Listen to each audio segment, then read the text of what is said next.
नमस्कार, आज की बात में आपका स्वागत है। लोकसभा चुनावों को लेकर आज कई बड़े डेवलपमेंट्स हुए। बीजेपी ने 72 उम्मीदवारों के नामों की दूसरी सूची जारी कर दी है। इसमें महाराष्ट्र, गुजरात, दिल्ली, मध्य प्रदेश, उत्तराखंड, हिमाचल, कर्नाटक, तेलंगाना, त्रिपुरा और दादरा नगर हवेली की सीटें शामिल हैं। इस लिस्ट में कई बड़े और चर्चित नाम हैं। जैसे कल हरियाणा से मुख्यमंत्री पद से इस्तीफा देने वाले मनोहर लाल खट्टर का नाम इसी लिस्ट में है। मनोहर लाल खट्टर करनाल सीट से चुनाव लड़ेंगे। क्योंकि बार बार नितिन गडकरी के टिकट को लेकर सवाल खड़े किए जा रहे थे, अटकलें लगाई जा रही थी, तो बीजेपी ने आज नागपुर से नितिन गडकरी के नाम का ऐलान करके सारी शंकाओं, आशंकाओं और चर्चाओं पर विराम लगा दिया। बीजेपी के एक और senior leader, commerce minister Piyush Goyal पहली बार लोकसभा के चुनाव में नॉर्थ मुंबई से उतरेंगे। वो अब तक राज्यसभा में रहे हैं। बीड से बीजेपी के एक और सीनियर लीडर पंकजा मुंडे को टिकट दिया गया है। और बीजेपी के एक और भारी भरकम नेता, मीडिया सेल के हेड अनिल बलूनी गढ़वाल से चुनाव के मैदान में उतरेंगे। बीजेपी ने तमिलनाडु में अन्ना द्रमुक के पनीर सेल्वम के गुट से अलायंस कर लिया है। कल नवीन पटनायक दिल्ली आएंगे। हो सकता है कल उड़ीसा में बीजेपी का अलायंस हो जाए और उसका फॉर्मल अनाउंसमेंट भी हो जाए। महाराष्ट्र में महायुति की सीटों का झगड़ा सुलझ गया है। महाराष्ट्र में बीजेपी 31, एकनाथ शिंदे की शिवसेना 13 और अजीत पवार की एनसीपी 4 सीटों पर चुनाव लड़ेगी। बीजेपी ने बिहार में उम्मीदवारों के नामों का ऐलान नहीं किया है, क्योंकि सीटों को लेकर चिराग पासवान से बात अटकी हुई थी। आज ये मामला भी सुलझ गया। चिराग पासवान ने आज जेपी नड्डा से लंबी बात की और ऐलान कर दिया कि सारी बात फाइनल हो गई है, अब कहीं कोई दिक्कत नहीं है। चिराग पासवान 5 सीटों पर चुनाव लड़ेंगे। दूसरी तरफ बिहार में एंटी मोदी मोर्चे की मुश्किलें आज एक बार फिर बढ़ती दिखाई दी। बिहार में कांग्रेस ने 40 में से 15 सीटों पर दावा ठोक दिया। और दूसरी तरफ असदुद्दीन ओवैसी की पार्टी ने बिहार में 11 सीटों पर चुनाव लड़ने का ऐलान किया। इस तरह से बिहार में मुकाबला और इंटरेस्टिंग हो गया। बंगाल में उम्मीदवारों के चयन से नाराज ममता बनर्जी के भाई बबून बनर्जी ने दीदी के खिलाफ मोर्चा खोल दिया। चर्चा यह है कि ममता के भाई चुनाव लड़ना चाहते हैं, बीजेपी के संपर्क में हैं, इसलिए ममता ने भाई से रिश्ता खत्म करने का ऐलान कर दिया। हरियाणा में बीजेपी से अलग होकर दुष्यंत चौटाला की पार्टी जननायक जनता पार्टी ने अकेले लोकसभा चुनाव लड़ने का ऐलान किया है। महाराष्ट्र में भी महा विकास अघाड़ी का झगड़ा सुलझ नहीं पाया है। राहुल गांधी की यात्रा महाराष्ट्र में है और इसी दौरान कई नेताओं ने कांग्रेस छोड़कर बीजेपी ज्वाइन कर ली। कुल मिलाकर देश में लोकसभा चुनाव की गर्मी अब पूरी तरह से दिखने लगी है। आज जो डेवलपमेंट हुए, आज जो बड़ी खबरें आई, उन सब पर चर्चा करेंगे, उन्हें एनालाइज करने की कोशिश करेंगे। शुरुआत करते हैं बीजेपी के उम्मीदवारों की दूसरी लिस्ट से। आज बीजेपी ने दिल्ली की बाकी बची हुई 2 सीटों पर उम्मीदवार घोषित कर दिए। बीजेपी ने ईस्ट दिल्ली से हर्ष मल्होत्रा को उम्मीदवार बनाया है। हर्ष मल्होत्रा ईस्ट दिल्ली एमसीडी के मेयर रह चुके हैं। इस सीट से पिछली बार गौतम गंभीर बीजेपी के टिकट पर चुनाव जीते थे, लेकिन उन्हें यह बता दिया गया था कि इस बार टिकट नहीं मिलेगा, इसीलिए पहली लिस्ट में उनका नाम नहीं था। इसीलिए गौतम गंभीर ने यह कह दिया था कि वो चुनाव नहीं लड़ना चाहते। इसी तरह नॉर्थ वेस्ट दिल्ली की सीट से बीजेपी ने हंसराज हंस का टिकट काट दिया है। हंसराज हंस जाने माने पंजाबी सिंगर हैं। इस सीट से योगेंद्र चंदोलिया को कैंडिडेट घोषित किया गया है। चंदोलिया दिल्ली बीजेपी के महासचिव हैं। बीजेपी दिल्ली की 5 सीटों पर उम्मीदवारों का ऐलान पहले ही कर चुकी है। देवेंद्र पाराशर इस वक्त हमारे साथ में हैं। देवेंद्र, एक मनोज तिवारी को छोड़कर दिल्ली में बाकी सब के सब उम्मीदवार बदल दिए, 6 चेहरे नए हैं, क्या वजह है इसकी? बिल्कुल अजय जी, मोटे तौर पे अगर देखें तो उनमें से एक सीट को छोड़ दें, दक्षिण दिल्ली की सीट, तो बाकी जो बदलाव किए गए हैं वो सिर्फ इस लिहाज से कि आपकी प्रोफाइलिंग चाहे कितनी भी बड़ी हो, ग्राउंड पे अगर आप उस रूप में कनेक्टेड नहीं हैं तो पार्टी आपको टिकट नहीं देगी। अगर सिलसिलेवार ढंग से बात करें तो चाहे डॉक्टर हर्षवर्धन की बात कर लें, गौतम गंभीर की बात कर लें, मीनाक्षी लेखी की बात कर लें, या फिर आज जो अनाउंसमेंट हुआ जैसे हंसराज हंस की बात करें, तो एक तो उनका टिकट काटना, और दूसरी चीज़ रजत जी कि वहाँ पर जो कैंडिडेट और दूसरा जो नाम था वो दुष्यंत गौतम, जो कि राज्यसभा के सांसद एक बार रह चुके हैं, पार्टी के राष्ट्रीय महासचिव हैं, और उस प्रोफाइल के सामने आप देखिए योगेंद्र चौधलिया का प्रोफाइल अपेक्षाकृत छोटा नजर आएगा। बावजूद इसके प्रधानमंत्री नरेंद्र मोदी के नेतृत्व वाली केंद्रीय चुनाव समिति की बैठक ने गुण पे ध्यान दिया, ना कि आपके प्रोफाइलिंग पे, और उस लिहाज से योगेंद्र चौधलिया के नाम का चयन किया गया। अगर हर्ष मल्होत्रा की भी बात कर लें, इस डेली जो कि आज नाम अनाउंसमेंट हुआ है, वहां पर भी जो दूसरा नाम था वो था दिल्ली बीजेपी के मौजूदा प्रदेश अध्यक्ष वीरेंद्र सचदेवा का। तो प्रदेश अध्यक्ष के सामने अगर दूसरे कैंडिडेटर को अंतिम स्वीकृति दे दी जा रही है, वो अपने आप में ये बताता है कि जो स्कैनिंग का तरीका रहा होगा वो कितना ऑब्जेक्टिव रहा होगा, कि आप किस प्रोफाइल से आ रहे हैं उससे मतलब नहीं है, ग्राउंड पे अभी आपका कनेक्ट किस प्रकार का है उसको ज्यादा तरजीह दी जा रही है, कि उस पार्टिकुलर एरिया में आपने कैसा काम किया है, ग्राउंड पे लोगों से कितना अच्छा आपका संपर्क है, पार्टी के आगे के माहौल के लिए कितना अच्छा आप काम कर सकते हैं। क्योंकि पार्टी की चिंता सिर्फ इस लिहाज से नहीं है कि आपको लोकसभा की सीटें निकालनी है, इस लिहाज से भी है कि आम आदमी पार्टी की दिल्ली में जिस प्रकार की सरकार लगातार चल रही है उससे आगे कैसे बेदखल किया जाए, और उसमें सांसदों की भी अहम भूमिका रहेगी, और उसी लिहाज से कैंडिडेट का चयन किया गया है। रजत जी, देवेंद्र, आपकी बात सही है। दिल्ली में असल में मुझे लगता है कि ये मैटर ही नहीं करता कि उम्मीदवार कौन है, क्योंकि दिल्ली में सातों की सातों सीटें 2014 में, 2019 में अगर बीजेपी ने जीती, वो सिर्फ और सिर्फ नरेंद्र मोदी के नाम पर, उनकी हवा पर, उनके काम पर जीती थी, और इस बार भी मुझे लगता है यही इम्तिहान होगा। लेकिन महाराष्ट्र की बात कर लेते हैं, मैं आपके पास लौटूंगा। चौंकाने वाली बात यह कि महाराष्ट्र में एकनाथ शिंदे और अजीत पवार के साथ अभी सीटों के बंटवारे का ऐलान नहीं हुआ है, लेकिन आज बीजेपी ने महाराष्ट्र की 20 सीटों पर अपने उम्मीदवार घोषित कर दिए। इनमें से 13 सिटिंग एमपीज हैं, वहीं 7 सीटों पर नए चेहरों को मौका मिला है। नितिन गडकरी एक बार फिर नागपुर से चुनाव लड़ेंगे। राज्यसभा में सदन के नेता और केंद्र सरकार में मंत्री पीयूष गोयल पहली बार लोकसभा का चुनाव लड़ेंगे। उन्हें मुंबई नॉर्थ से उम्मीदवार बनाया गया है। चंद्रपुर से महाराष्ट्र सरकार के वन मंत्री सुधीर मुनगंटीवार को बीजेपी का टिकट मिला है। वहीं बीड से गोपीनाथ मुंडे की बेटी प्रीतम मुंडे का टिकट काटकर उनकी छोटी बहन पंकजा मुंडे को कैंडिडेट बनाया गया है। बीजेपी ने जालना से केंद्रीय मंत्री राव साहेब दानवे को उम्मीदवार बनाया है, और वहीं नंदुरबार से हिना गावित को एक बार फिर टिकट मिला है। अहमदनगर से राधाकृष्ण विखे पाटिल को, डिंडोरी से केंद्रीय मंत्री भारती पवार को बीजेपी का उम्मीदवार बनाया गया है। वहीं बीजेपी ने शरद पवार की एनसीपी छोड़कर शामिल हुए एकनाथ खड़से की बहू रक्षा खड़से को बीजेपी ने रावेर सीट से अपना लोकसभा उम्मीदवार बनाया है। अकोला सीट से मौजूदा सांसद संजय धोत्रे की जगह उनके बेटे अनूप धोत्रे को बीजेपी का टिकट मिला है। पुणे के मेयर मुरलीधर मोहोल भी एक नया चेहरा है जिनको बीजेपी ने मौका दिया है। एक बार फिर देवेंद्र पाराशर के पास चलते हैं, हमारे पॉलिटिकल एडिटर हैं, चुनावी राजनीति पर पैनी नजर रखते हैं। देवेंद्र, ये जो महाराष्ट्र की लिस्ट है इसको देखकर लगता है कि शिंदे और अजीत पवार के साथ सीटों की बात शायद फाइनल हो गई है, उसका फॉर्मल अनाउंसमेंट चाहे ना हुआ हो।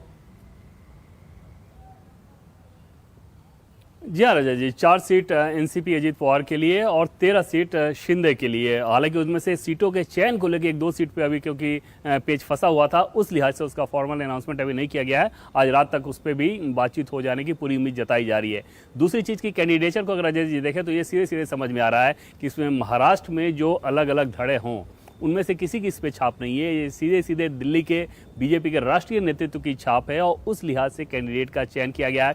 बाय डिफॉल्ट जरूर इसका कुछ फायदा प्रदेश के गुट को मिल सकता है। बाय डिफॉल्ट मैं इस लिहाज से कह रहा हूं रजा जी की जैसे सुधीर मुनगंटीवार की बात करें तो भले चंद्रकांत अहिर को टिकट नहीं मिलना, लेकिन सुधीर मुनगंटीवार को मिलना और उनका महाराष्ट्र की राजनीति से बाहर आना वो देवेंद्र फडणवीस को सूट करेगा।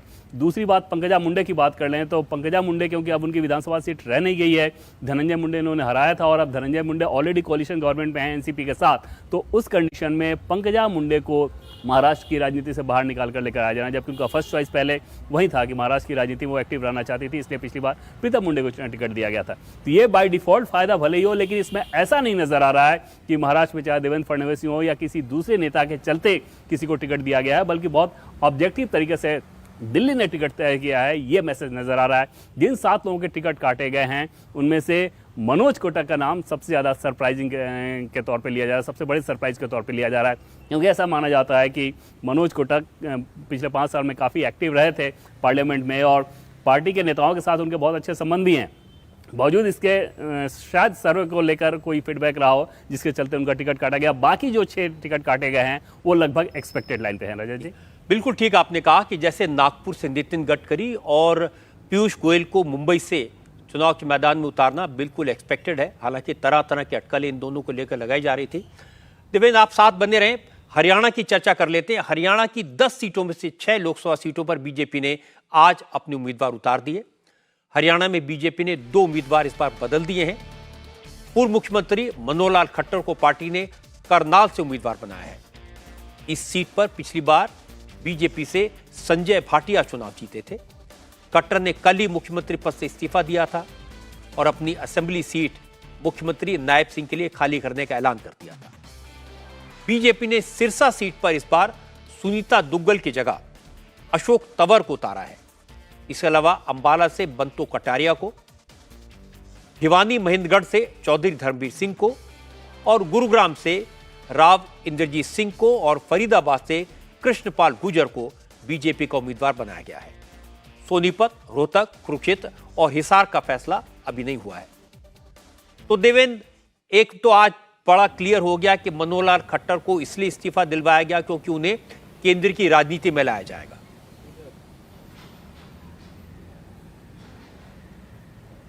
जी हाँ, बिल्कुल रजत जी, और कल ही इंडिया टीवी ने यह बताया भी था कि करनाल से उन्हें टिकट दिया जा सकता है और पार्टी ने जो आज भले ही 4 टिकट होल्ड कर लिए हैं, लेकिन असल में 2 टिकट ही होल्ड पे रखा गया था रजत जी, एक करनाल और दूसरा कुरुक्षेत्र। और उस समय मनोहर लाल खट्टर के लिए करनाल तय कर लिया गया था। जानकारी इस बात को लेकर नहीं दी गई थी कि आखिर वजह क्या थी, लेकिन बाद में ये बात समझ में आई कि मनोहर लाल खट्टर को क्योंकि उतारा जाना था, इस वजह से यह रहा। संजय भाटिया जो कि मौजूदा सांसद हैं, उनको हरियाणा बीजेपी का प्रदेश अध्यक्ष बनाया जाएगा, ऐसे सोर्सेज के द्वारा हमें जानकारी मिली है। भिवानी महेंद्रगढ़ की बात करें तो ये सीट बहुत ज़्यादा चर्चित रही क्योंकि भूपेंद्र यादव के चॉइस पे भी ये सीट थी। शुरू में पार्टी ने मन भी बना लिया था और पार्टी के टॉप सोर्सेज ने कहा था कि भूपेंद्र यादव को भिवानी महेंद्रगढ़ भेजा जा रहा है, लेकिन क्योंकि वो जाट बहुल इलाका है और 5 विधानसभा क्षेत्र वहाँ पे जाट डोमिनेंट हैं, 3 सीट विधानसभा सीट ही ऐसी है जो कि यादव डोमिनेंट है, वहाँ पे वो खतरा था। और चौधरी धर्मवीर सिंह की बात करें तो ये उनका तीसरा इलेक्शन होगा। बहुत मजबूत जाट चेहरा जाने जाते हैं और बहुत स्वच्छ छवि के नेता हैं, इस लिहाज से पार्टी ने एक बार फिर से उन पर भरोसा किया। गुड़गांव की बात करें तो उसमें तो कोई डिस्प्यूट ही नहीं था। राव इंद्रजीत सिंह न सिर्फ लोकसभा के लिहाज से बल्कि 16-17 विधानसभा क्षेत्र ऐसे हैं जिसपे उनका बहुत ज़्यादा प्रभाव रहता है, उस लिहाज से पार्टी के लिए वो कितने उपयोगी हैं समझा जा सकता है। फरीदाबाद की बात करें तो कृष्णपाल गुर्जर जो कि गुर्जर नेता हैं, उनके अलावा कोई और विकल्प नहीं था, वहाँ भी पार्टी ने बहुत आसानी से फैसला किया। अशोक तंवर ने जब ज्वाइन किया था बीजेपी तो इसी बात पे सहमति बनी थी कि आपको सिरसा से चुनाव लड़ाया जाएगा। हालांकि सुनीता दुग्गल भी एक अच्छा नाम इस लिहाज से था कि पूर्व ब्यूरोक्रेट रही हैं और पिछले 5 सालों में पार्लियामेंट में उन्होंने समय समय पर अच्छा काम किया, लेकिन अशोक तंवर राजनीतिक तौर पे उनसे बड़ा नाम था। और जो 3-4 सीटों पे बीजेपी इस बार हरियाणा में थोड़ी डिफिकल्टी महसूस कर रही है, उसमें एक सिरसा भी था, एक रोहतक भी है, तो उस लिहाज से सिरसा पे एक मजबूत कैंडिडेट का चयन करके उनके नाम का अनाउंसमेंट किया गया है। रजत जी, अब देवेंद्र, साफ लग रहा है कि कल हरियाणा में जो परिवर्तन हुआ, मुख्यमंत्री बदला गया, उसकी स्क्रिप्ट बहुत पहले लिख ली गई थी, पॉइंट बाय पॉइंट एक एक चीज़ की तैयारी कर ली गई थी। कल सिर्फ ऐलान हुआ और आज ये बिल्कुल क्लियर हो गया। आप साथ बने रहें, हम हिमाचल की बात करेंगे। बीजेपी ने अपनी दूसरी लिस्ट में हिमाचल प्रदेश की 2 सीटों पर उम्मीदवार घोषित किए हैं। हमीरपुर से अनुराग ठाकुर को फिर से उम्मीदवार बनाया गया है। वहीं शिमला की एससी के लिए रिजर्व सीट से सुरेश कुमार कश्यप बीजेपी के उम्मीदवार होंगे। और उत्तराखंड की बात करते हैं। उत्तराखंड में जो बची हुई 2 सीटें हैं उन पर उम्मीदवारों के नामों की घोषणा कर दी गई है। गढ़वाल से अनिल बलूनी और हरिद्वार से पूर्व मुख्यमंत्री त्रिवेंद्र सिंह रावत को टिकट दिया गया है। अनिल बलूनी पहली बार लोकसभा चुनाव लड़ेंगे, जबकि हरिद्वार से रमेश पोखरियाल निशंक और गढ़वाल से तीरथ सिंह रावत के टिकट इस बार काट दी गए हैं। तो पहली लिस्ट में उत्तराखंड के 3 उम्मीदवारों का ऐलान किया गया था। इस तरह से कह सकते हैं कि जो 5 सीटें हैं उन पर बीजेपी ने प्रत्याशियों का ऐलान कर दिया है। गुजरात की बात करते हैं। एक बड़ा राज्य है, प्रधानमंत्री मोदी का होम स्टेट है। बीजेपी ने गुजरात की आज 7 और सीटों पर उम्मीदवारों का ऐलान किया। साबरकांठा से भीखाजी दोधाजी ठाकुर, अहमदाबाद ईस्ट से हसमुख भाई सोमाभाई पटेल, भावनगर से नीबूबेन बंभानिया, वडोदरा से रंजनबेन धनंजय भट्ट, छोटा उदयपुर से जशुभाई भीलूभाई राठवा, सूरत से मुकेश भाई चंद्रकांत दलाल और वलसाड़ से धवल पटेल को बीजेपी का उम्मीदवार घोषित किया गया है। पहली लिस्ट में बीजेपी ने गुजरात की 15 सीटों पर उम्मीदवार घोषित किए थे, यानी गुजरात की 26 में से 22 सीटों पर अब तक कैंडिडेट्स का ऐलान कर दिया गया है और इसमें 10 नए चेहरे हैं। गुजरात के अलावा दादरा नगर हवेली सीट से बीजेपी ने कलाबेन देलकर को कैंडिडेट बनाया है। गुजरात में बीजेपी की रणनीति क्या है, आज जो नाम डिक्लेयर किए गए उनमें खास बात क्या है, यह समझने के लिए चलते हैं निर्णय कपूर के पास। निर्णय गुजरात की राजनीति को कई वर्षों से जानते हैं, गुजरात के चप्पे चप्पे को समझते हैं। तो निर्णय हम आपसे समझना चाहते हैं, 22 में से 10 नए चेहरे हैं, क्या फॉर्मूला है बीजेपी का, क्या रणनीति है? देखिए रजत जी, फॉर्मूला एकदम साफ है। बेसिक्स को पकड़ के चल रही है पार्टी, और जहाँ पे एक्सपेरिमेंट करने की ज़रूरत थी वहाँ बड़े आसानी से एक्सपेरिमेंट भी किए हैं। इस लिस्ट को अगर हम देखें, और ऐसा इसलिए पार्टी कर पा रही है क्योंकि बहुत ही कंफर्टेबल पोजीशन में है इस वक्त पार्टी। मेरे ख्याल से बीजेपी अब तक इतनी कंफर्टेबल पोजीशन में कभी नहीं थी गुजरात में जितनी इन चुनावों में है। उसकी सबसे खास वजह यह है, एक तो नरेंद्र मोदी का, प्रधानमंत्री नरेंद्र मोदी का ये होम स्टेट है, उनके चेहरे पर पूरा चुनाव लड़ा जाएगा। ये हम लगातार देखते आ रहे हैं, पिछले 10 सालों में जितने भी चुनाव हुए हैं वो नरेंद्र मोदी के चेहरे पर लड़े और जीते गए हैं। साथ ही पार्टी की रणनीति साफ थी कि यदि इस तरह की कंफर्टेबल सिचुएशन में भी जहां एक्सपेरिमेंट करने हैं वहां अगर एक्सपेरिमेंट नहीं कर सकते तो फिर कब मौका मिलेगा। और इसीलिए आपने देखा कि 22 में से 10 नाम जो हैं वो बदल दिए गए हैं। और उसकी सबसे बड़ी वजह ये थी कि जो परफॉर्म कर रहे थे एमपीज, जिनके ज़्यादा विवाद नहीं थे, जिनकी छवि लोगों के साथ एकदम जेल कर रही थी, उनको रखा गया है। बाकी जो 10 नाम थे उनको बदला गया। उसमें 2 का एज फैक्टर भी था। इसके अलावा कुछ के परफॉर्मेंस को लेकर के बहुत ज़्यादा इश्यूज थे, तो जहाँ स्टेप लेने थे उनको बदलने के किए गए। लेकिन मैं आपको बता दूं कि जो नाम रखे गए हैं वो काफ़ी चौंकाने वाले हैं, और एक तरह से जो फ्रेश चेहरे उतारने चाहिए थे जब आप रिप्लेस कर रहे हैं चेहरे जिनको लोग तुरंत एक्सेप्ट कर सकें, तो उसका भी ध्यान रखा गया। जैसे वलसाड़ की सीट पे मैं आपको बता दूं कि एक ही परिवार के जो कैंडिडेट्स थे उनको ही पिछले 20 सालों से लड़वाया जा रहा था, वहाँ बदल करके धवल पटेल एक युवा उम्मीदवार हैं, उनको रखा गया। और सबसे बड़ी बात यह है कि कांग्रेस ने जो कैंडिडेट उतारा है वहाँ पे, आम आदमी पार्टी और कांग्रेस का गठबंधन है इस बार, तो कांग्रेस को ये लग रहा है कि विधानसभा में जिस तरह से आम आदमी पार्टी ने वोट डिवाइड कर दिए और इस बार साथ मिलकर लड़ रहे हैं, तो ऐसे में अनंत पटेल नाम का कैंडिडेट जो उन्होंने उतारा, काफ़ी पावरफुल एक लोकल कैंडिडेट वो था, विधानसभा में अपनी सीट भी जीता था, तो उसको उतारा। उन्हें लग रहा था कि यहाँ पे शायद हम इक्वेशन चेंज कर देंगे, तो एक बड़ा सरप्राइज़ वहाँ पे रख दिया पार्टी ने। धवल पटेल एकदम ही नया चेहरा जो है उसको उतार करके, और जिसके साथ कोई बैगेज नहीं है, तो एक तरह से उसे काउंटर करने की कोशिश की। वहीं पे अगर हम देखें पिछली जो सीट थी, पिछली जो लिस्ट थी, उसके अंदर भरूच में जिस तरह से आम आदमी पार्टी और कांग्रेस मिलकर लड़ रहे हैं और उन्हें लग रहा है कि यहाँ काफ़ी अच्छी फाइट दे सकते हैं बीजेपी को चेतर वसावा की वजह से, तो वहाँ पे जो उनका ओल्ड एक गार्ड है मनसुख वसावा के तौर पे, एक बड़ी साफ छवि वाले नेता हैं, लगातार 6 चुनाव जीत चुके हैं। इस बार इनफैक्ट पहले से ये चर्चा हो रही थी कि जो इतने पुराने कैंडिडेट हैं उनको हटा दिया जाएगा, लेकिन विनेबिलिटी के आधार पे उनको कंटिन्यू किया गया। तो जिस तरह से पूरा गणित बैठाया गया है उसमें एक तरह से साफ ये है कि इस बार बीजेपी जीतेगी, ये तो साफ दिख रहा है, कोई इसमें शंका व्यक्त नहीं कर रहा है। लेकिन CR पाटिल ने जो गेम प्लान बनाया है साथ में, उसमें एक उन्होंने व्यू रचना इस तरह से बनाई है कि पार्टी हर सीट, बीजेपी जो 26 की 26 सीटें हैं वो 5 लाख से ज़्यादा वोटों से जीते। ये अपने आप में सुनने में बड़ा असंभव सा लग रहा है,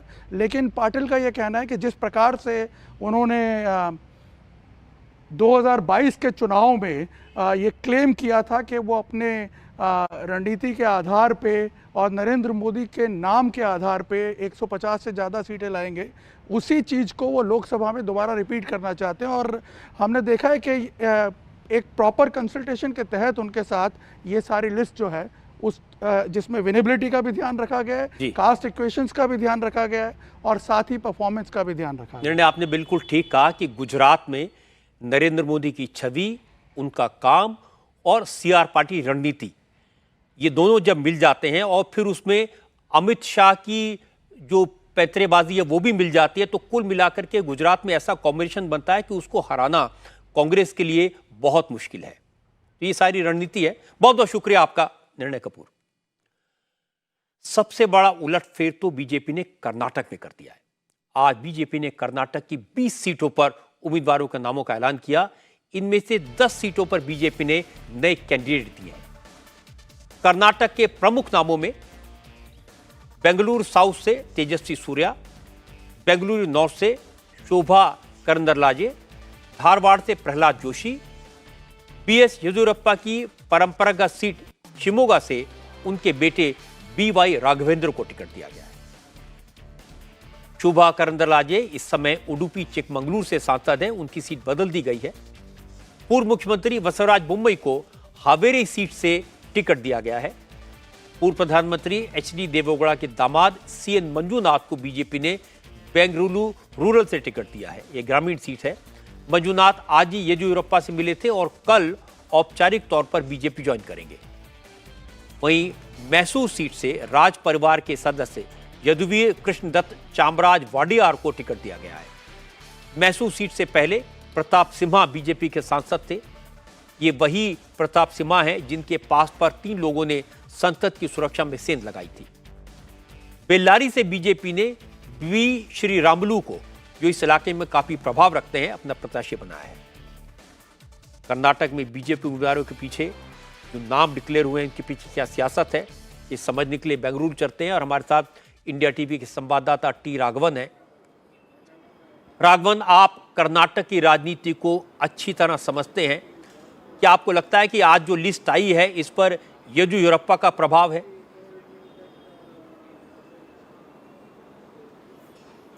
100% रजत जी, क्योंकि जिस तरह की लिस्ट आई है उससे लगता है कि जो खामियाजा येदियुरप्पा को नज़रअंदाज करके विधानसभा के चुनाव में पार्टी ने भुगता था वो उसको रिपीट नहीं करना चाहते हैं। येदियुरप्पा एक बहुत प्रभावी नेता हैं। आपने शोभा करंदलाजे का जिक्र किया, उडुपी चिकमंगलुरु से सांसद है। वहाँ पर लोकल यूनिट में बहुत नाराज़गी थी शोभा करंदलाजे को लेकर। हमने देखा कि पिछले 15-20 दिनों में गो बैक शोभा का कैंपेन भी वहाँ पर चलाया गया था और ऐसा लग रहा था कि शायद उनकी टिकट कट जाएगी, इस माहौल ऐसा बना था। लेकिन येदियुरप्पा की वजह से अब उनकी सीट बदल दी गई है। वो बेंगलुरु नॉर्थ से लड़ेंगी, जहाँ पर पहले सदानंद गौड़ा जो फॉर्मर चीफ मिनिस्टर वो सिटिंग MP हैं। हालांकि उन्होंने कहा था कि वो इलेक्टोरल पॉलिटिक्स से संन्यास ले रहे हैं, लेकिन फिर जब उन्होंने लास्ट मोमेंट में हमने देखा कि वो भी एक तरह से लॉबिंग कर रहे थे, लेकिन येदियुरप्पा की वहां पर चली, ऐसा कह सकते हैं। और शोभा करंदलाजे को टिकट मिला। जैसे आपने बताया शिवमोगा वो टिकट, जहां बीवाई राघवेंद्र के बारे में भी बहुत अच्छा परसेप्शन नहीं है अगर हम एज एन MP उनके डिलीवरी की बात करें, लेकिन वहां पर भी देखा कि रिटेन किया गया है। BY विजेंद्र को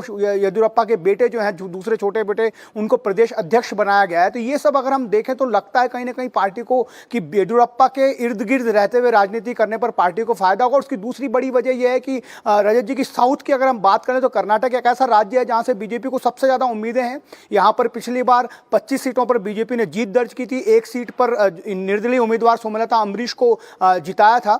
इस वजह से ऐसा कहा जा सकता है कि कोई भी रिस्क पार्टी यहां पर लेना नहीं चाहती और ऐसी कोशिश है कि इस बार उससे ज्यादा बेहतर प्रदर्शन करे या फिर उसी प्रदर्शन को रिटेन किया जाए, क्योंकि इस बार हालात बदले। यहां पर कांग्रेस की गवर्नमेंट है जो 135 सीटों के साथ बम्पर जीत दर्ज कर विधानसभा में आई थी।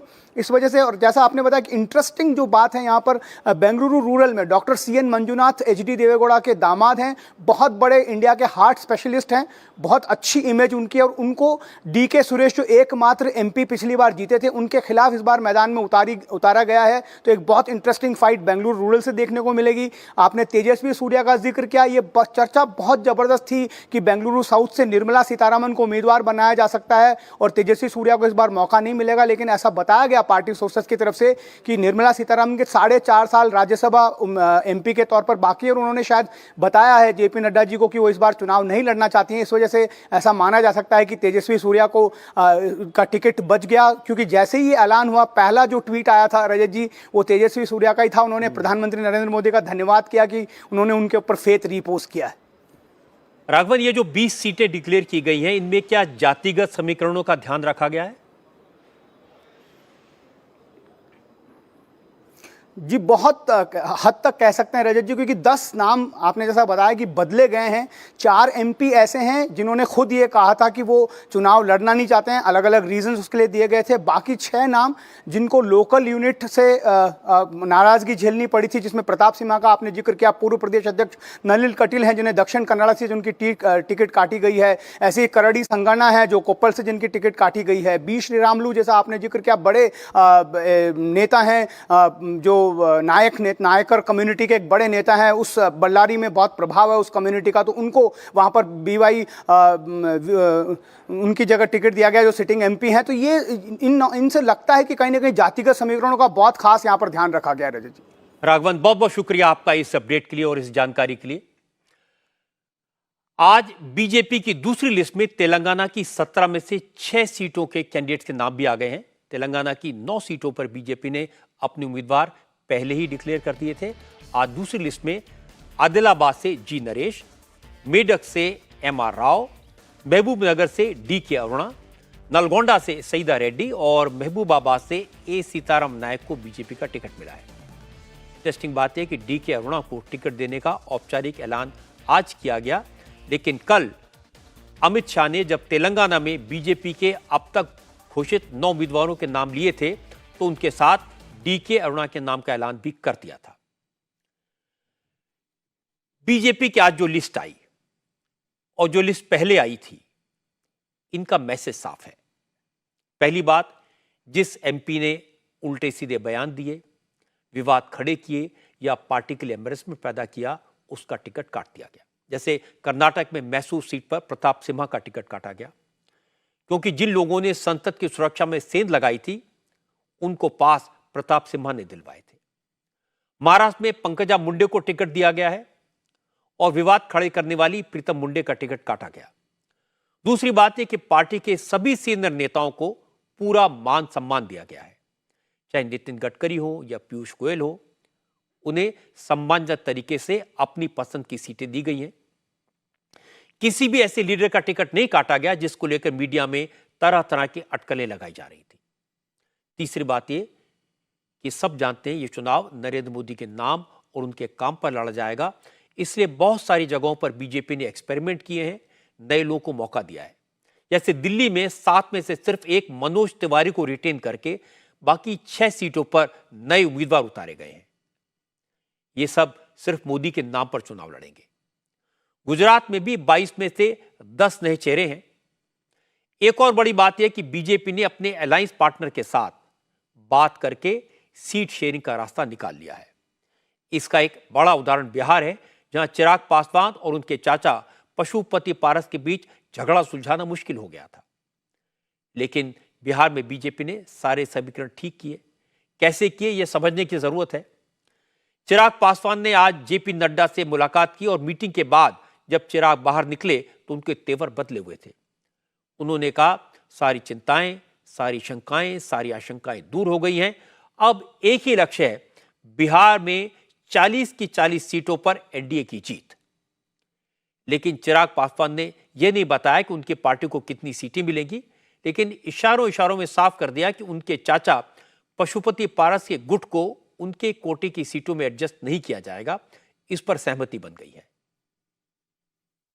जी, फॉर्मल अनाउंसमेंट बाकी है, बाकी सारी चीज़ें डिसाइड हो चुकी हैं। All the concerns, each and every concern is been very very very well addressed. एक चीज आ रही है कि जो दूसरा खेमा है आप लोगों का, क्या वो इस गठबंधन का हिस्सा है, क्या वो आपके कोटे में है या नहीं है? भाई मुझे नहीं पता कि वो गठबंधन का हिस्सा है नहीं है, ना ही वो मेरी चिंता में है। हाँ, इतना मैं कह दूं कि मेरे पास किसी का कोटा नहीं है।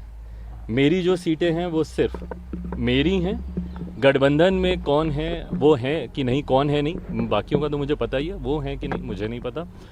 बट हाँ, मेरे पास किसी के कोटे की सीटें नहीं हैं। बट हाँ, जो भी सीटें लोक जनशक्ति पार्टी रामविलास के पास आई हैं, उनमें कौन प्रत्याशी होगा ये पार्टी बैठकर इसका फैसला लेगी, पार्टी का संसदीय बोर्ड इसका फैसला लेगा। और वो भी मुझे लगता है it's just a matter of time, because अब अधिसूचना मुझे लगता है जल्द आएगी, तो बहुत जल्द ये सारी बातें भी साझा की जाएंगी। मेरी जानकारी है कि चिराग पासवान की पार्टी को 5 सीटें दी गई हैं, वो 5 सीटों पर अपने उम्मीदवार खड़े करेंगे। वैसे बीजेपी की लिस्ट आज डिक्लेयर होनी थी। बिहार की लोकसभा सीटों के उम्मीदवारों के नाम आज पता चलने थे, लेकिन इसमें कुछ डिले हुआ है। एक बार फिर देवेंद्र पाराशर के पास चलते हैं। देवेंद्र, पार्टी ने तो उम्मीदवारों के नामों का ऐलान नहीं किया, लेकिन कल आपने बहुत सारे कैंडिडेट्स के नाम बताए थे। मुझे लगा था आज लिस्ट आ जाएगी, सारे कंफर्म हो जाएंगे। तो आज क्या जानकारी आपके पास में है? कौन कौन सी ऐसी सीटें हैं जिन पर फैसला हो चुका है? और रजत जी, लिस्ट आज नहीं आने की सबसे बड़ी वजह यह है कि सीट शेयरिंग को लेके, क्योंकि एनडीए गठबंधन में उस समय तक बातचीत नहीं हो पाई थी, उस लिहाज से उसको रोका गया। आज बीजेपी के लिहाज से अगर बात करें तो बीजेपी के बारे में कल भी हमने बताया था कि अधिकांश सीटों पे उम्मीदवारों के नाम तय किए जा चुके हैं। उनमें से एक और नाम जो कि पटना साहिब की सीट, जिसको हालांकि ये हम लोग बात कर चुके थे कि लगभग तय होगा, लेकिन होल्ड पे रखा गया है, अब वो क्लियर किया जा चुका है। और वो है पूर्व केंद्रीय मंत्री और बीजेपी के सीनियर लीडर रविशंकर प्रसाद। हम सभी जानते हैं कि चाहे केंद्रीय मंत्री के तौर पे हों या पार्टी का पक्ष रखने वाले प्रवक्ता के तौर पे नरेंद्र मोदी, बीजेपी के राष्ट्रीय अध्यक्ष जेपी नड्डा, अमित शाह को छोड़ दें तो उसके बाद वाले लीग में सबसे प्रभावित नेता के तौर पे वो जाने जाते हैं। और जब भी पार्टी के सामने कोई भी बड़ा मसला रखना हो, कोई बड़ा प्रेस कॉन्फ्रेंस करना हो, तो रविशंकर प्रसाद पहली प्राथमिकता होते हैं। और उस लिहाज से एक बार फिर से उन्हें चुनाव लड़ाने के लिए मैं तो उनको संकट मोचक कहता हूं देवेंद्र। जब संकट का समय होता है तो फिर उन्हें मैदान में उतारा जाता है। जी हाँ, बिल्कुल रजत जी। और पार्टी के भीतर ये चर्चा चलती है कि किसी भी सब्जेक्ट पे बहुत कम समय देके भी अगर आप उन्हें कहें कि पार्टी का पक्ष रखना हो तो बहुत सधे हुए तरीके से वो रख लेते हैं। और केंद्रीय मंत्री से जब उन्हें जिम्मेदारी से मुक्त किया गया था, 3 मंत्रालय उनके पास था और उनको हटा दिया गया, तो आप दूसरा कोई नेता होता तो शायद निराशा में चला गया होता। लेकिन रविशंकर प्रसाद लगातार अपने क्षेत्र में लगे रहे और हर एक सप्ताह में आप देखें तो 3 से 4 दिन वो पटना ही रहते थे, ग्राउंड पे जाके उसी रूप में काम किया जैसे एक कार्यकर्ता के तौर पर काम किया था। शायद इस वजह से केंद्रीय चुनाव समिति ने एक बार फिर से उनके ऊपर भरोसा जताया है। रह गई बात एलजेपी गठबंधन के साथ सीट शेयरिंग को लेके, 5 सीटों पर रजत जी सहमति बन चुकी है। उन 5 सीटों में जो नाम होंगे वो एक तो हाजीपुर से चिराग पासवान खुद वहां से चुनाव लड़ना चाहते थे, उन्हें दे दिया गया है। दूसरी सीट वैशाली की है जहां से चिराग पासवान बीना सिंह जो कि मौजूदा सांसद हैं, एक बार फिर से उन्हें टिकट दे रहे हैं। तीसरी सीट नवादा की है जहां से अरुण कुमार जो कि पहले एक बार जहानाबाद से सांसद रह चुके हैं, उन्हें इस बार वो चुनाव से चुनावी मैदान में उतारेंगे। यानी कि वहां जो उनके सिटिंग सांसद थे जो कि पशुपति पारस के साथ चले गए थे, चंदन, उनका टिकट काटा जा रहा है। इसके अलावा एक पेंच वहां अभी जरूर फंसा हुआ, जिसके चलते आज वो अनाउंसमेंट नहीं कर दिया गया। वो सीट है जमुई की, जहां से जेडीयू के अशोक चौधरी वहां से लोकसभा चुनाव लड़ना चाहते हैं। और उस कंडीशन में चिराग पासवान ये चाहेंगे कि वाल्मीकि नगर की सीट जेडीयू छोड़ दे ताकि एलजेपी के प्रदेश अध्यक्ष राजू तिवारी को वहां से चुनाव लड़ाया जा सके। इस पर मुहर आज रात में लगनी है और कल इसका अनाउंसमेंट भी कर दिया जा सकता है। रजत जी, तो देवेंद्र, पशुपति पारस नाराज नहीं होंगे इन सब बातों से? बहुत नाराज है रजत जी, लेकिन बीजेपी की तरफ से उन्हें सिर्फ इस बात को कहा गया कि लड़ाई आप दोनों के बीच थी। चिराग पासवान ने 2 टूक शब्दों में बीजेपी के शीर्ष नेतृत्व को यह बता दिया कि पशुपति पारस से हमारा कोई लेना देना नहीं, हमारे कोटे में उनको शामिल ना किया जाए। अगर हम अपने पिछले फॉर्मूले से एक सीट कम भी लेंगे तो वो कम सीट इस लिहाज से नहीं छोड़ेंगे कि आप उसे पशुपति पारस को दें, बल्कि आपके उम्मीदवार के चक्कर में हम उसे छोड़ सकते हैं, पशुपति पारस के लिए नहीं छोड़ेंगे। तो बीजेपी ने उन्हें सिर्फ इतना कहा कि आपके मान सम्मान का आगे ध्यान रखा जाएगा, लेकिन अभी स्थिति नहीं बन रही है। अब देखना होगा कि पशुपति पारस क्या करते हैं। क्या नीतीश कुमार जो कि उनको पसंद करते हैं वो अपने कोटे से कोई सीट देते हैं या फिर आगे की किसी भूमिका के लिए उनको तैयार किया जाता है। फिलहाल बीजेपी की तरफ से कोई भी आश्वासन उनको नहीं दिया गया है। ठीक है देवेंद्र, इंतजार करेंगे क्या होता है पशुपति पारस के साथ और बीजेपी की बाकी सीटों का। बहुत बहुत शुक्रिया आपका। देवेंद्र पाराशर ने बताया कि पटना साहिब सीट से रविशंकर प्रसाद का टिकट पक्का हो गया है। पटना साहिब से रविशंकर प्रसाद एक बार फिर चुनाव के मैदान में होंगे, यह फैसला हो गया है, सिर्फ औपचारिक ऐलान होना बाकी है।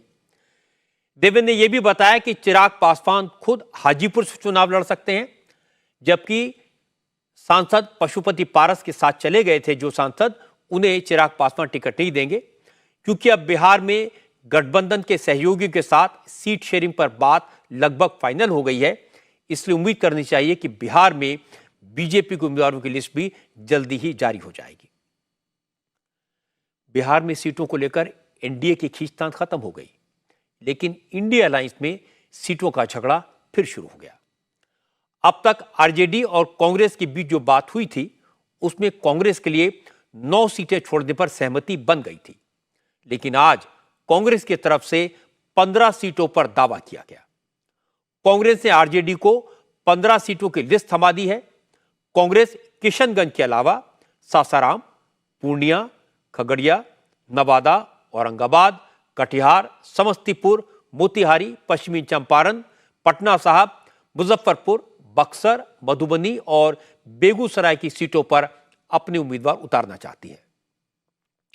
कांग्रेस ने जिन सीटों की मांग की है, उनमें खगड़िया, मुजफ्फरपुर और मधुबनी सीट पिछली बार मुकेश सहनी की पार्टी वीआईपी को मिली थी, जबकि मोतिहारी और पश्चिमी चंपारण की सीट उपेंद्र कुशवाहा को दी गई थी। औरंगाबाद सीट पर जीतनराम मांझी की पार्टी हिंदुस्तानी अवाम मोर्चा को दी गई थी, जबकि नवादा और बक्सर सीट पर आरजेडी का कैंडिडेट था। बेगूसराय की सीट सीपीआई के हिस्से में आई थी। वहां से आपको याद होगा कन्हैया कुमार चुनाव लड़े थे। कन्हैया कुमार अब कांग्रेस में है, इसलिए बेगूसराय की सीट कांग्रेस मांग रही है। यानी उम्मीदवार वही रहेगा, पार्टी बदल जाएगी। उपेंद्र कुशवाहा और मांझी अब एनडीए में चले गए हैं। मुकेश सहनी का रुख अभी साफ नहीं है, इसलिए कांग्रेस ने इन सीटों पर अपना दावा ठोक दिया है। लालू यादव और तेजस्वी यादव चाहते हैं कि सीटों का बंटवारा विधानसभा चुनाव में परफॉर्मेंस के आधार पर हो, लेकिन कांग्रेस सीट शेयरिंग पिछले लोकसभा चुनाव की परफॉर्मेंस के हिसाब से चाहती है। पिछले इलेक्शन में आरजेडी को करीब 16% वोट मिला था, लेकिन लोकसभा की एक भी सीट नहीं मिली थी। कांग्रेस को एक सीट पर कामयाबी मिली थी, इसलिए कांग्रेस इस बार अपनी हिस्सेदारी बढ़ाना चाहती है और कांग्रेस ने अब 9 के बजाय 15 सीटों पर दावेदारी की है। लेकिन आरजेडी इतनी सीटें देने को तैयार नहीं है। क्योंकि सीटों के बंटवारे पर बात अटकी है, इसलिए उम्मीदवारों के नामों के ऐलान में भी देर हो रही है। एंटी मोदी मोर्चे की टेंशन असदुद्दीन ओवैसी ने भी बढ़ा दी है। ओवैसी की पार्टी ने आज ऐलान किया कि वो लोकसभा चुनाव में बिहार की 11 सीटों पर अपने उम्मीदवार मैदान में उतारेगी। मजलिस ने किशनगंज, कटिहार, अररिया, पूर्णिया, काराकाट, उजियारपुर, मुजफ्फरपुर, दरभंगा, गया, बक्सर और भागलपुर में चुनाव लड़ने की बात कही है। इनमें से 4 सीटें सीमांचल के इलाके की हैं, पूर्णिया, अररिया, किशनगंज और कटिहार। इन 4 सीटों पर मुस्लिम आबादी 40 से 60% तक है। महागठबंधन को उम्मीद है कि मुस्लिम आबादी की वजह से उनकी सीट की उम्मीद इन सीटों पर है, लेकिन ओवैसी की पार्टी ने अगर इन सीटों पर उम्मीदवार उतारे तो ट्रायंगुलर फाइट होगी और इसमें बीजेपी को फायदा मिलेगा। इसीलिए अब आरजेडी और कांग्रेस के नेता ओवैसी को बीजेपी का एजेंट बता रहे हैं। लेकिन एआईएमआईएम के बिहार प्रदेश अध्यक्ष अख्तरुल ईमान ने कहा इस बार उन्होंने उन सीटों पर भी उम्मीदवार उतारने का फैसला किया है जहां बीजेपी और एनडीए से सीधी टक्कर है। इससे साबित होता है कि वो वोट काटने के लिए चुनाव के मैदान में नहीं उतर रहे, जीतने के लिए उतर रहे हैं। ईमान ने कहा कि विरोधी दलों के नेताओं ने तमाम कोशिशों के बाद भी एआईएमआईएम को इंडिया अलायंस में शामिल नहीं किया, तो फिर उनके पास अलग चुनाव लड़ने के अलावा क्या रास्ता है। भाई बिहार में और राष्ट्रीय स्तर पर हम लोगों ने बड़ी कोशिश की कि सेकुलर वोटों का बिखराव नहीं हो। हम लोगों ने इंडिया गठबंधन के तहत शामिल होने का इरादा किया। हर चंद के इन लोगों ने हमारे सीने पे खंजर भी घोंपा, हमारे लोग तोड़ लिए गए। लेकिन राष्ट्र हित में, दलितों के हित में, अक़लियतों के हित में ज़रूरी है कि मैं उनका साथ देता। हम लोगों ने बड़ी कोशिश की, लेकिन अब भी ढाक के 3 पात हैं। ये सारी पार्टियां ये चाहती हैं कि दलितों और अक़लियतों का वोट लें, लेकिन इनको कहीं भी प्रतिनिधित्व में हिस्सेदारी न दें। तो ये बड़ी दुख की बात है। नतीजा ये हो रहा है कि हम लोगों का दबाव है पार्टी के तमाम तर कारकुनों का, हमारे जो वर्कर्स हैं उनका, कि साहब हम लोग इतना प्रयास करते हैं, अगर हम लोग इस तरह से विफल हो जाएं तो कैसे क्या होगा। तो हम लोगों ने 11 सीटों पर बिहार में लड़ने का फैसला किया है। आरजेडी और कांग्रेस के नेता भले ही ओवैसी को बीजेपी की बी टीम कहें, बीजेपी का एजेंट कहें, लेकिन ओवैसी तो कई मौकों पर कह चुके हैं कि वो लोकसभा चुनाव में लालू यादव को अपनी हैसियत बताएंगे। ओवैसी अपनी नाराजगी की वजह बताने में गुरेज नहीं करते। उनका कहना है कि बड़ी मेहनत करके उन्होंने बिहार में अपनी पार्टी को खड़ा किया। पहली बार तेलंगाना के बाहर किसी राज्य में पार्टी के 5 एमएलएज चुनाव जीत कर आए, लेकिन लालू ने वो खुशी ज्यादा दिन तक नहीं रहने दी। उनकी पार्टी के 4 विधायकों को तोड़ लिया, उनकी पार्टी को बिहार में खत्म करने की कोशिश की। अब वो इसका बदला लोकसभा चुनाव में लेंगे। इसीलिए ओवैसी ने बिहार की 11 सीटों पर उम्मीदवार उतारने की तैयारी कर ली है। उन सीटों को चुना है जहां मुस्लिम वोट चुनाव में हार जीत का रुख तय करते हैं। ओवैसी अब जमकर कैंपेन करेंगे और वो जबरदस्त कैंपेनर हैं भी। और ओवैसी जितनी बार बिहार जाएंगे, आरजेडी और कांग्रेस के अलायंस को उतना ज्यादा नुकसान और बीजेपी को उतना ज्यादा फायदा पहुंचाएंगे। इसीलिए एंटी मोदी मोर्चे के नेता परेशान हैं। बंगाल में आज ममता बनर्जी के साथ खेला हो गया। ममता के छोटे भाई बाबुन बनर्जी ने हावड़ा सीट से प्रसून बनर्जी को टिकट देने के बाद बगावत कर दी। बाबुन दिल्ली पहुंच गए। चर्चा यह है कि बाबुन बीजेपी के संपर्क में है।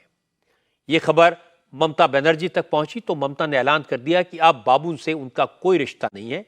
वो उनसे अपने सारे संबंध, सारे रिश्ते खत्म कर रही हैं।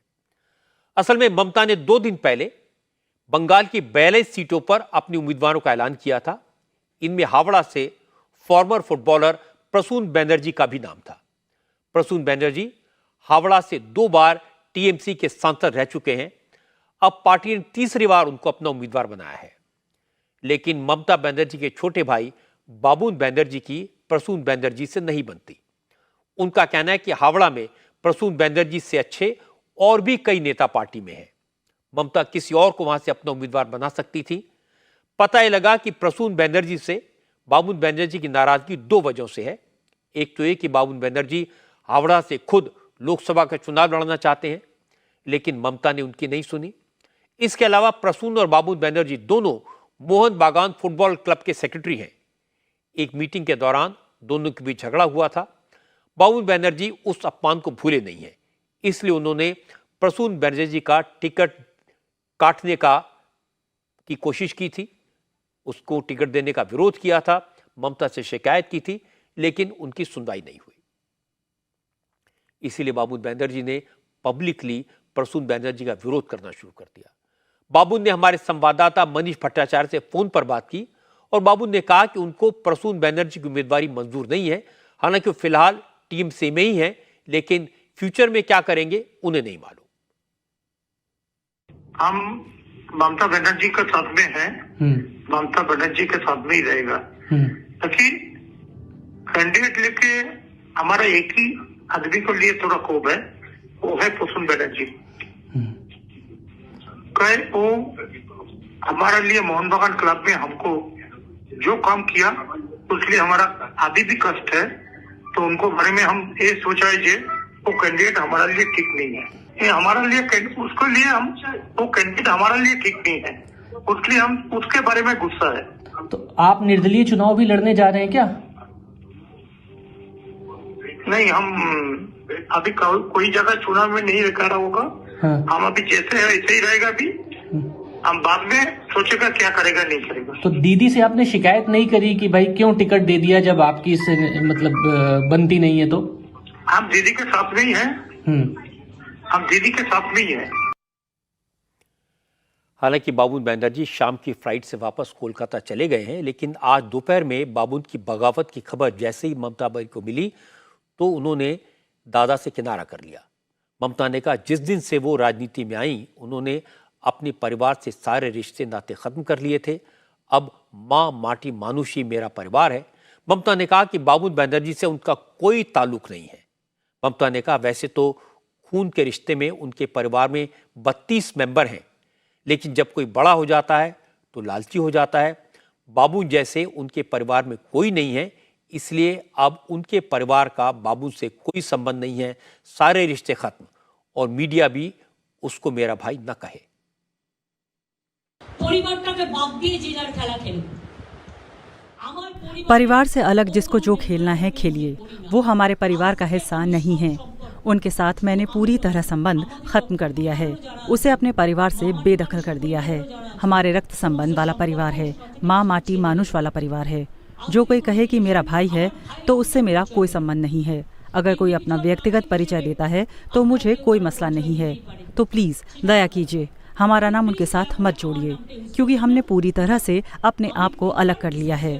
परिवार से हमारा कोई ताल्लुक नहीं है। मेरी पार्टी ने जिस प्रसून बनर्जी को टिकट दिया है वो ही हमारे कैंडिडेट हैं। बंगाल में ममता बनर्जी के भाई की बगावत की बात सुनने में बड़ी लग सकती है, लेकिन इससे न ममता बनर्जी को कोई फर्क पड़ेगा न उनकी पार्टी तृणमूल कांग्रेस को। दादा कुछ भी करें, दीदी को कोई फर्क नहीं पड़ेगा। ममता बनर्जी आज भी बंगाल में सबसे बड़ी और सबसे लोकप्रिय नेता हैं। अपनी सरकार और अपनी पार्टी पर उनका पूरा पूरा कंट्रोल है।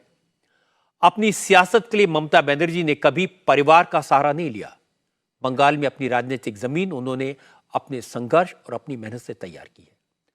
उनके परिवार में अगर कोई मैटर करता है तो उनके भतीजे अभिषेक बनर्जी हैं। अभिषेक बनर्जी टीएमसी में एक पावरफुल पोजीशन में है और उन्हें ममता बनर्जी के उत्तराधिकारी के रूप में देखा जाता है। उनके अलावा ममता बनर्जी के परिवार के किसी मेंबर का राजनीति में कोई महत्व नहीं है। महाराष्ट्र की राजनीति से जुड़ी एक और खबर है। मैंने आपको बताया कि महाराष्ट्र में बीजेपी, एकनाथ शिंदे की शिवसेना और अजीत पवार के एनसीपी में सीटों का बंटवारा हो गया है। बीजेपी ने महाराष्ट्र की 20 सीटों पर उम्मीदवारों के नामों का ऐलान भी कर दिया है, लेकिन महाविकास अघाड़ी में अभी सीटों के बंटवारे पर बात चल ही रही है। हो सकता है राहुल गांधी की न्याय यात्रा खत्म होने के बाद सारी बातें तय हो जाएं। राहुल की यात्रा इस वक्त महाराष्ट्र में है और इसी दौरान कांग्रेस को एक और झटका लगा। आज जब राहुल की यात्रा नंदुरबार से धुले की तरफ बढ़ी, उस वक्त नंदुरबार से 3 बार के कांग्रेस विधायक रहे पद्माकर वल्वी ने बीजेपी ज्वाइन कर ली। वल्वी उत्तर महाराष्ट्र में कांग्रेस के बड़े आदिवासी नेता हैं। कांग्रेस एनसीपी के सरकार में मंत्री रह चुके हैं। पद्माकर वल्वी को आज महाराष्ट्र बीजेपी के अध्यक्ष चंद्रशेखर बावनकुले ने पार्टी की सदस्यता दिलवाई। इस मौके पर अशोक चव्हाण भी मौजूद थे। बीजेपी ज्वाइन करने के बाद पद्माकर वल्वी ने कहा कि उन्होंने पूरी ताकत और पूरी शिद्दत से कांग्रेस की सेवा की, लेकिन कांग्रेस की लीडरशिप में न कॉन्फिडेंस है, न कोऑर्डिनेशन है, न कमिटमेंट है। ऐसे में वो कांग्रेस में रहकर क्या करेंगे? कांग्रेस का कोई राजनीतिक भविष्य उन्हें नहीं दिखाई देता, इसलिए वो बीजेपी के साथ आ गए। मैंने सामान्य कार्यकर्ता के इससे काम शुरू किया था। सभापति था, मैं एमएलए था, मिनिस्टर था, कांग्रेस में काम किया मैंने, वैसा कुछ नहीं। लेकिन अभी जो भाजपा का जो स्पीड चल रहा है कामों का, धोरण नीति है, जो भी प्लानिंग पार्टी बनाती है राज्य से लेकर केंद्र तक, वो सीधी तरह लोगों तक पहुंच रहा है। अशोक चव्हाण साहब जैसे जो सीएम थे, मैंने उनके राज्य मंत्री में मंत्रिमंडल में भी काम किया है। तो हम लोग जो कांग्रेस के जो सच्चे कार्यकर्ता थे, हम लोग तो नाराज थे, सालों से नाराज है, 1 साल से नाराज हूँ मैं। कांग्रेस संगठन का जो मैनेजमेंट है अभी, चाहे इलेक्शन का कैंपेनिंग हो या पार्टी का विस्तार हो, इसके बारे में सही मायने में कोऑर्डिनेशन नहीं है। महाराष्ट्र बीजेपी के अध्यक्ष चंद्रशेखर बावनकुले ने राहुल गांधी की यात्रा पर चुटकी ली। बावनकुले ने कहा, ऐसा लगता है कि जब राहुल गांधी मुंबई पहुंचेंगे, उनकी यात्रा पूरी होगी, तब तक कांग्रेस आधी रह जाएगी। सर्वोच्च नेता कांग्रेस के राहुल गांधी महाराष्ट्र में है, नंदुरबार में। ऐसे समय में पद्माकर वल्वी जैसे कांग्रेस के बड़े नेता जो मंत्री रह चुके हैं, विधायक रह चुके हैं, वो भाजपा में प्रवेश करते हैं एक ही बात के लिए, विकसित भारत का मोदी जी का संकल्प को साथ देने के लिए। आपको आगे भी दिखेगा कि जैसे जैसे राहुल गांधी शिवाजी पार्क तक पहुंचेंगे तो कांग्रेस के हमारे तहसील लेवल के, जिला लेवल के, महाराष्ट्र लेवल के बड़े बड़े अच्छे अच्छे चेहरे जिनका समाज में बड़ा अच्छा काम है, वो भी पार्टी प्रवेश करने वाले हैं। जैसा जैसा चुनाव आएगा और चुनाव का मतदान आएगा, उस समय तक कांग्रेस पार्टी में और भूचाल आएगा। ऐसी ही लहर महाराष्ट्र में चलेगी और आने वाले चुनाव तक 50% कांग्रेस पार्टी आपको महाराष्ट्र में कम होते हुए दिखेगी। चिंता महाविकास आघाड़ी को है, वो कैसे आगे जाएगी, क्योंकि उनकी पार्टी रोज टूट रही है। उद्धव जी के लोग एक नाथ शिंदे जी के पास जा रहे हैं, शरद पवार जी के लोग अजीत दादा के पास जा रहे हैं, और कांग्रेस पार्टी तो आपको दिख रही कहाँ जा रही है, भाजपा में जा रही है। अब चर्चा यह है कि अगर नॉर्थ वेस्ट मुंबई कांग्रेस को सीट न मिली, उद्धव ठाकरे ने इस सीट से अपना उम्मीदवार वापस न लिया, तो संजय निरुपम भी कांग्रेस छोड़ सकते हैं। हालांकि बीजेपी के नेता फिलहाल इस बात से इनकार कर रहे हैं कि संजय निरुपम से उनकी कोई बात हुई है। संजय निरुपम ने अभी तक कुछ नहीं कहा है, लेकिन आज बावनकुले और अशोक चव्हाण दोनों ने कहा कि कांग्रेस के बहुत से नेता बीजेपी में आना चाहते हैं, वो सही वक्त का इंतजार कर रहे हैं। अगर संजय निरुपम भी आना चाहेंगे तो उनका स्वागत किया जाएगा। देश का रुझान जब भाजपा के साथ है, देश जब प्रधानमंत्री मोदी जी के नेतृत्व में आने की इच्छा रखता है, तो स्वाभाविक है कि बहुत बड़े पैमाने पे लोग आएंगे। आने वाले समय में आप देखोगे बहुत बड़ा परिवर्तन पूरे देश में ही होगा। काफ़ी लोगों को दिलचस्पी है कि भाजपा के साथ जुड़े रहे और देश के विकास में शामिल हो। हम लोगों ने लोगों पे छोड़ा है कि वो फैसला करें उनके लिए क्या उचित लगता है। उसके अनुसार मुझे लगता है कि लोग वक्त भरे ले रहे हैं, आने की इच्छा है। संजय निरुपम आपके संपर्क में है क्या? चर्चा है कि भारतीय जाना चाहते हैं? उनको पहले से ही जानता हूँ, मेरे उनके अच्छे ताल्लुकात है। मुझे ऐसा कोई लगता नहीं है कि फैसला उनको करना है, मुझे आइडिया नहीं है उनके मेरी कुछ इस विषय में बात राजनीतिक चर्चा नहीं। एक पैटर्न लगातार दिखाई दे रहा है कि जहां जहां राहुल गांधी की यात्रा जाती है, वहां कोई ना कोई नेता कांग्रेस छोड़ देता है, और ये अचानक नहीं हो रहा, ये पूरी तरह प्लान्ड है। असम से लेकर महाराष्ट्र तक यही दिखाई दिया। लेकिन कांग्रेस के नेताओं का कहना है कि राहुल गांधी को उसकी कोई परवाह नहीं है, उन्हें तो लोकसभा चुनाव की भी चिंता नहीं है। वो और उनकी टीम सिर्फ इमेज बिल्डिंग में लगे हैं।